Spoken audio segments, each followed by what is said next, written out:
마태복음 5장 9절에서 12절 말씀 우리 한 절씩 교독하도록 하겠습니다. 화평하게 하는 자는 복이 있나니 그들이 하나님의 아들이라 일컬음을 받을 것이며 을을 위하여 박해를 받는 자는 복이 있나니 천국이 그들의 것임이라. 나로 말미암아 너희를 욕하고 박해하고 거짓으로 너희를 거슬러 모든 악한 말을 할 때에는 너희에게 복이 있나니 기뻐하고 즐거워하라. 하늘에서 너희의 상이 큼이라. 너희 전에 있던 선지자들도 이같이 박해하였느니라. 아멘. 네, 오늘은 이제 참으로 복된 삶 마지막 6번째 시간으로 복 있는 자여, 화평하게 하는 자와 박해받는 자여. 그래서 우리 두 구절, 9절과 10절을 나누면서 이제 12절까지 나가면서 두 부류의 사람을 마지막으로 말씀드리면서 이 팔복 전체를 좀 매듭 지려고 하고 있습니다. 모든 사람들로 하여금 그 무리 안에서 그 공동체 안에 뛰어들어서 그 안에서 나를 통하여서 화평을 이루도록 하는 그러한 사람이 이제 화평케 하는 자죠.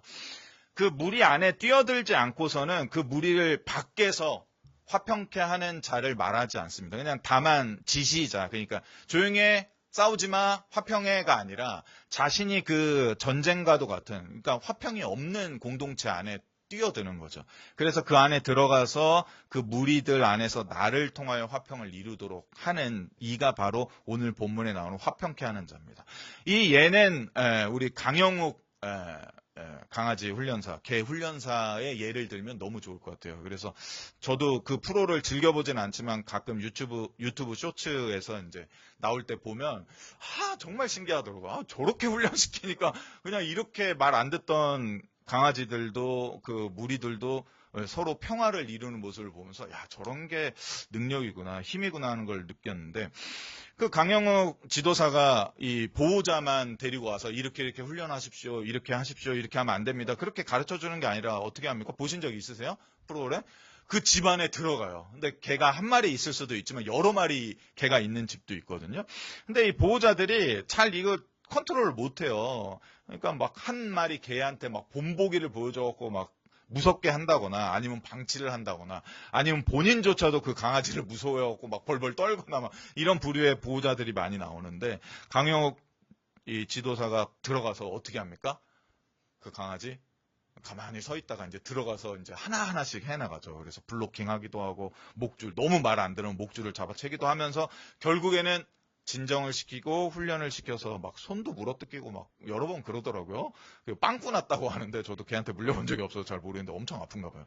그렇게 해서 결국에는 그 솔루션을 다 제공하고 이제 그 강아지 생태계를 이제 만들어주고 보호자를 또 가르쳐갖고 이렇게 해야지 집안에서 이렇게 강아지를 잘 키울 수 있는 겁니다 하는 거. 바로 그러한 사람이 바로 화평을 이루는 자, 화평케 하는 자의 모습인 겁니다. 그냥 다만 밖에서 강영욱 지도사가 보호자한테 보호자님 그렇게 하면 안 되죠 하고 소리만 지르고 만다면 그거는 화평케 하는 자가 아닌 모습이죠. 그런데 이렇게 그 안에 들어가서 나를 통해서 그 모든 것을 정리하면서 자신을 희생하고 얼마나 스트레스 받겠어요, 그 강영욱 지도사도. 근데 이 화평케 하는 자도 동일하다는 것입니다. 그래서 너무나 힘든 그 모든 과정을 거쳐서 그 무리를 화평케 만들려고 애를 써서 화평케 만들었는데, 근데 재밌게도 이 두 부류의 사람이 이어져 있거든요. 이걸 같이 맥락을 보면 좋은데, 이 온 무리를 화평케 하는 자가 그 다음 구절의 10절에 이르러서는 어떻게 됩니까? 박해를 받는 자라고 됩니다. 이게 그냥 다 한 부류 한 부류의 사람이 아니라 이제 통합적으로 제가 두 구절씩 이렇게 이어서 한 이유도 거기에 있는데, 이러한 자가 그 다음 구절에 이르러서는 그들로부터, 그 화평케 한 무리들로부터 도리어 박해를 받는다. 이거 좀 이해가 안 되잖아요. 그냥 무시할 수도 있습니다. 뭐 저렇게 열심히 하네. 그래, 해봤자지 뭐. 그 화평 뭐 얼마나 가겠어. 애쓰네, 노력하네. 그냥 미움 정도. 자기 잘났다고 저러는 건가? 이런 오해를 사서 미움 받는 정도가 아니라 박해라는 것을 받는다? 이게 사실 이해가 안 됩니다. 이 팔복이라는 게 전체가 다 이어져 있는 건데, 특별히 마지막 9절과 10절 두 구절을 묶어서 본다면, 이 화평이 없는 그러한 그 공동체 안에 들어가서 열심히 해서 강영 지도사가 그 강아지 생태계를 다 만들어주고 지도를 해주고 왔는데 갑자기 그 주인한테 고소고발을 당하고 아니 어떻게 우리 강아지를 저렇게 학대할 수 있어요? 나도 저렇게 안 하는데 어떻게 그 리드줄을 저렇게 당겨요? 나 고소고발할 겁니다. 형사고소, 민사소송 막 당한다고 생각해 보세요. 이해가 안 되죠. 그런 건 있을 수가 없다고 생각하죠. 그런데 놀랍게도 하나님께서는, 그리스도께서는 모든 이들 안에서 화평을 이루는 자가 이후에 박해를 받을 수도 있다라고 말씀하고 있는 구절입니다.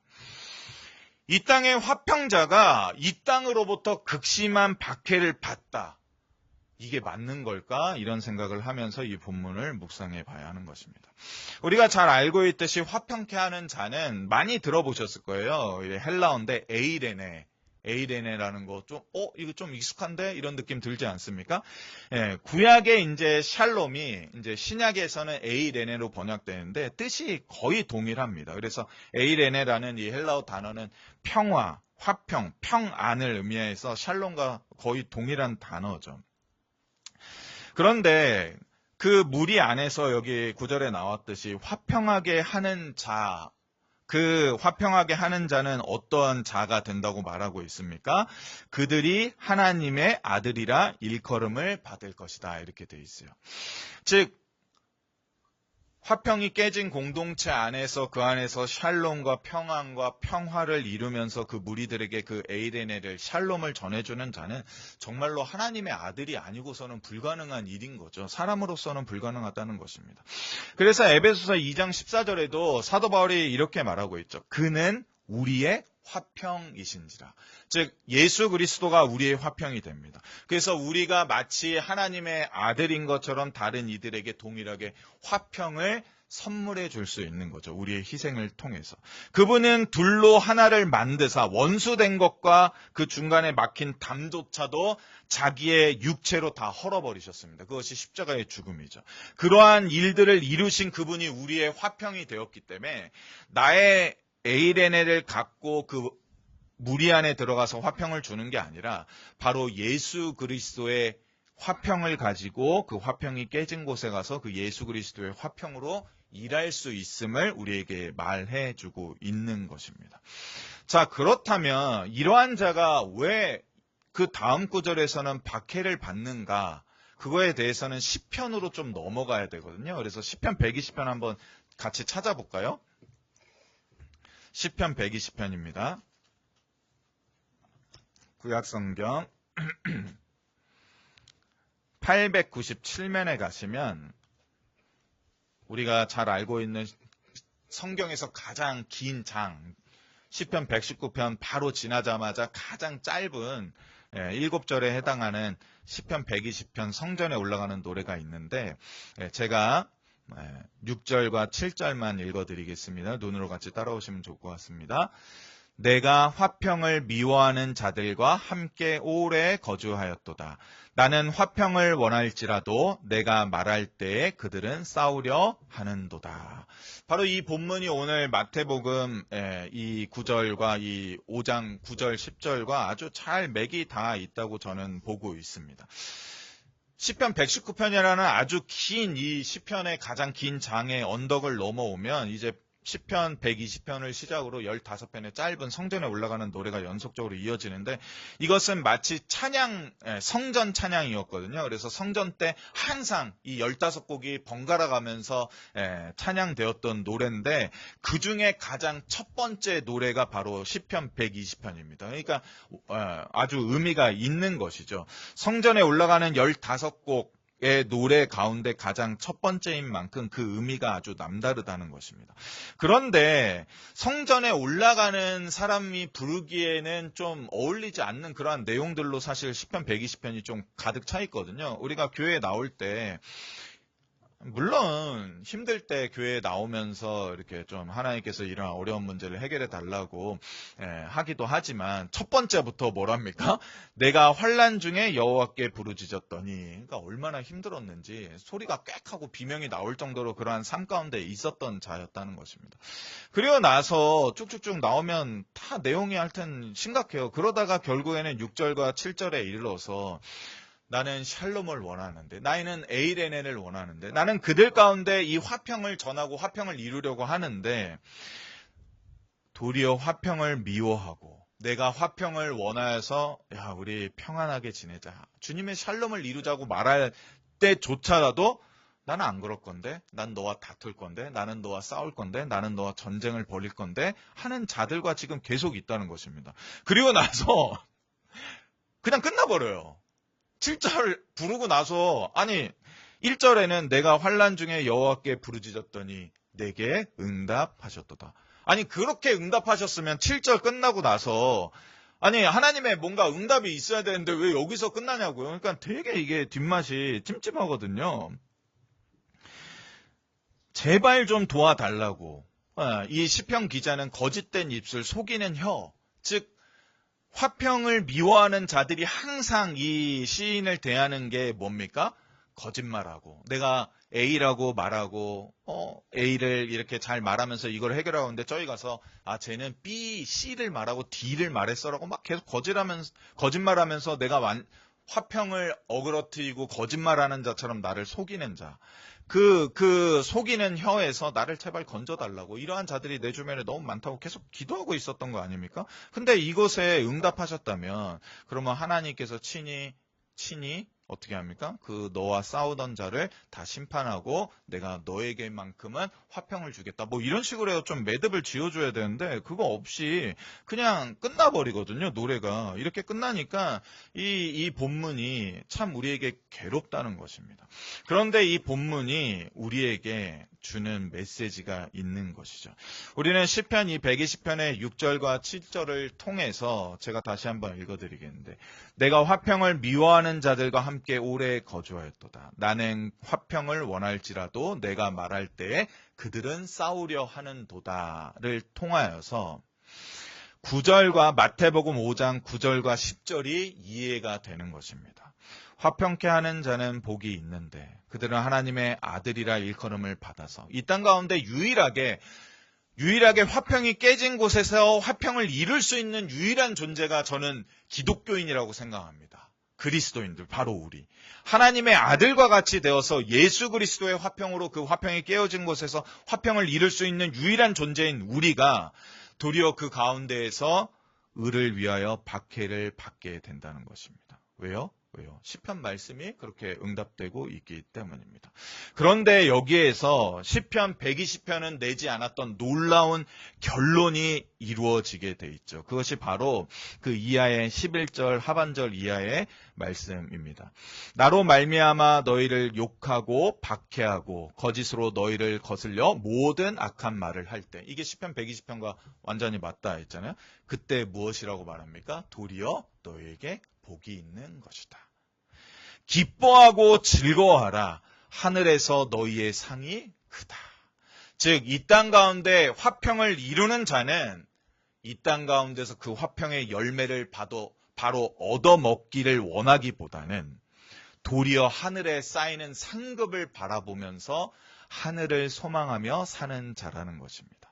그리고 또한 기억하기를 너희 전에 있던 선지자들도 이같이 화평을 전하다 박해를 받았구나를 깨닫는다는 것입니다. 시편 기자도 그러했구나를 안다는 것이죠. 이 마무리가 이 팔복 전체에 우리에게 주시는 핵심 메시지로 변화되는데, 그것이 어떻게 변화되는지 제가 좀 설명을 드리면 좋을 것 같습니다. 제가 정말 오랜만에 한 10수년 만에 손으로 원고를 썼거든요. 그래서 컴퓨터가 검정 잉크가 안 나와갖고 제가 순간 멘붕이 온 거예요. 출력을 했는데 백지가 나오는 거야. 그래서 이거 어떻게 하지? 아무리 해도 안 돼. 그래서 모르겠다, 그냥 손으로 쓰자 하고 손으로 썼다가 오늘 아침에 생각이 난 거예요. 글자를 파란색으로 바꾸면 되는데. 그리고서 이제 주보만 뽑은 거예요. 네. 제가 이걸 손으로 쓰면서 이게 오랜만에 손을 쓰니까 더 머릿속에 정리가 잘 되더라고요. 가끔 제가 말씀드렸잖아요. 저는 원고지에다가 시편을 시처럼 쓴다고 손으로 좀 써보시는 것도 좋을 것 같아요. 다시금 필사를 해보는 것도 좋을 것 같습니다. 자, 팔복은 처음에 이렇게 시작합니다. 심령이 가난한 자는 복이 있다. 천국이 그들의 것이다. 얼마나 좋습니까? 제가 말씀드렸듯이 그때 유대 사회에 많은 사람들이 가난에 허덕이면서 살았습니다. 이 심령의 가난이라는 것은 자기 의 없이 오직 하나님께서 채우시는 것을 바라는 그러한 심령의 가난을 의미하기도 하지만 푸누마라는 단어를 써서 그 영혼과 그 존재 전체, 인격 전체의 가난, 극심한 가난을 얻는 거라고 가난을 경험하고 사는 거라고도 말씀드렸잖아요. 그러한 그들에게 천국문을 활짝 열면서 너 일로 들어가. 내가 너 초대했어. 한 자리 줄게 정도가 아니라 천국문을 활짝 열면서 이 천국이 너의 소유야 라고 말하는 장면이라고 말씀드렸잖아요. 그러니 이 땅 가운데 실제적인 가난이 없더라도 마음의 가난, 심령의 가난, 그러한 가난을 부족함을 경험하고 사는 모든 이들에게 하나님이 천국을 주십니다. 그런데 9절에 오면 10절에 오면 뭐라고 말해요? 10절에도 받는 복이 천국이 그들의 것입니다. 해서 이제 이게 인클루지오라고 해서 이제 이 액자처럼 이걸 문을 딱 닫는 거거든요, 여기에다가.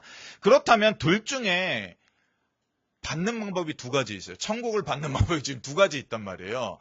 자, 심령이 가난하면 천국을 소유하게 되고, 또 10절에 이르면 심한 박해를 받으면 또 천국을 소유하게 됩니다. 어떤 거를 선택해서 천국을 받고 싶으신가요? 당연히 차라리 심령의 가난함을 통해서 박해받는 게 낫죠. 끌려가서 고문당하고 내가 저지른 잘못이 아닌데 갖가진 오해와 술수에 이건 못 견디거든요. 차라리 가난한 게 낫지. 자, 그런데 이게 어떻게 연결되냐면 처음에는 그냥 심령이 가난해. 너무나 궁핍함과 이 가난 가운데 하나님을 바라면서 삽니다. 그래서 천국이 나의 것이 됐다니 너무 기쁘다. 난 정말 능력이 없는데, 천국을 소유할 능력이 없는데 이걸 나한테 선물로 주셨어? 감사하네. 그러니까 거저 받는 그러한 느낌으로 가잖아요. 그리고 애통하는 것도 뭐라고 했습니까? 뭔가를 스스로 해결할 수 능력이 없어서 날마다 울기만 하는 자에게 하나님의 위로, 이 위로란 그 문제를 해결해 주시는 위로라고 했죠. 그저 받는 존재로서 시작돼요, 팔복은. 온유한 자도 온유한 자로 번역하지 말고 뭐라고 제가 말씀드렸습니까? 힘이 없는 자. 그래서 스스로의 땅을 못 지키는 자. 그래서 그냥 살다 보니까 다 뺏겨. 그냥 바보 멍충이 같이 속여서 뺏기기도 하고 힘이 없어서 뺏기기도 해요. 근데 나중에 결국에 하나님의 힘으로 그 기업을 땅으로 그에게 유산으로 주는 것. 이러한 모든 과정들이 이제 9절과 10절에 이르면 놀랍게도 아무 능력 없이 거저 천국 얻었네. 너는 그러한 자잖아. 그렇게 얘기하던 자가 도리어 이제는 9절과 10절에 이르게 되면 자기의 존재를 이제 서서히 깨닫는 거죠. 나는 가난하고 나는 눈물 많고 힘이 없고 나는 능력이 없어서 하나님이 다 채워주기만 해서 살아가야 되는 데가 아니라 점점 팔복을 들으면 들을수록 그것이 나의 것이 된다는 사실을 알면 알수록 내가 누구인지 점점 깨닫게 되는 것입니다. 나는 가난한 자가 아니었어. 나는 도리어 의에 줄이고 목마른 자였어. 나는 그저 베품을 받는 구제받는 자가 아니었어. 나는 긍휼을 구제를 베풀 수 있는 자였어. 그런데 여전히 하나님께 또한 구제받아야 될 자였어. 나는 죄악 가운데 심히 마음이 부패한 자가 아니라 도리어 이 모든 죄악을 회개 가운데 용서함 받아서 하나님을 바라볼 수 있을 정도로 거룩한 자가 되었어. 그리하여서 나는 이제 예수 그리스도의 화평으로 다른 이들을 화평케 하는 자가 되었어. 그리고 나서 거기에 이르자 그전에는 목사님 저는 영적으로 아주 지금 부족해요. 가난해요. 저는 할 수 있는 게 없어요. 능력이 없어요. 뭐 좀 아직 하기에는 부족해요. 좀 나중에 할게요. 뭐 이 문제가 먼저 해결되면 할게요. 아니면 훈련을 다 마치면 할게요라가 아니라 여기까지 이르자 그래. 의를 위하여 박해를 받는 데까지 내가 나아갈 수 있는 용기와 믿음이 생긴 자로 이 10절에 이르러서는 변화되는 것입니다. 이게 단번에 이루어지진 않습니다. 근데 이게 어떠한 말씀, 그러니까 시작과 끝이 너무나 갭이 크거든요. 이게 예수님이 한 번에 모인 무리들에게 그냥 쭉 이어서 해주신 말씀인데 이게 의미하는 바가 뭡니까? 주님은 우리를 바라볼 때, 우리의 현재를 바라볼 때, 저 정말 존재 자체 그냥 너무나 가난해서 내가 지금 채워주지 않고는, 복으로 채워주지 않고는 정말 견딜 수 없는 자, 왜 맨날 울어? 아니 왜 이렇게 그냥 다 뺏겨? 정도가 아니라 그 안에 바로 저 한 영혼이 마침내 나를 위하여서 박해받는 데까지 나아갈 정도로 성장하고 성숙하고 자랄 바로 나의 제자이다라는 것을 확실히 예수님은 보시고서 이 처음에 낮은 데서 시작해서 이 10절에 이르면 지금 우리로서는 내가 감당할 수 있을까? 내가 순교자가 된다고? 내가 사도들처럼 된다고? 내가 수많은 선지자들처럼 된다고? 내가 이 땅에 와서 목숨을 잃어가며 가족을 잃어가며 한국교회를 위해서 헌신했던 그런 선교사님과 같은 자가 된다고? 나는 평범한 데가 아니라 이 말씀을 통하여서 예수님이 나를 그렇게 바라보고 있구나. 그렇다면 너 천국 공짜로 얻은 거잖아. 너 그냥 가난하게 살기 때문에 거저 얻은 거잖아. 그게 아니라 천국 문이 열렸을 때 정말로 이것이 나를 위해 예비된 하나님의 복된 선물이구나를 당당하게 받을 수 있는 존재로 우리를 변화시키겠구나 하는 그러한 소망을 불러일으키는 메시지라는 것입니다.